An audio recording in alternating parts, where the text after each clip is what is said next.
તમિલનાડુમાં પણ નદીઓના જળસ્તર સતત વધી રહ્યા છે. કાવેરી નદી પરના મુકમ્બુ ડેમમાં પાણીની આવક વધી. ડેમમાં 47,000 ક્યુસેક પાણીની આવક થઈ છે. મુકમ્બુ ડેમના આકાશી દ્રશ્યો સામે આવ્યા. તો મુકમ્બુ ડેમના આ દ્રશ્યો આપ જોઈ રહ્યા છો કે જ્યાં નવા નીરની આવક થતાં સતત તેના જળસ્તરમાં વધારો થઈ રહ્યો છે. હાલમાં ડેમમાં 47,000 ક્યુસેક પાણીની આવક થઈ છે.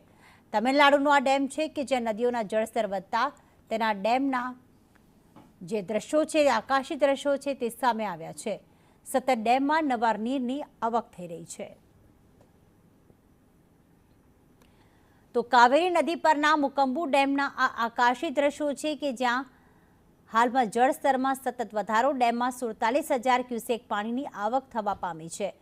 તમિલનાડુમાં ભારેથી અતિભારે વરસાદ વરસ્યો અને જેના કારણે જે નદીઓ હતી તે છલકાઈ ઉઠી છે.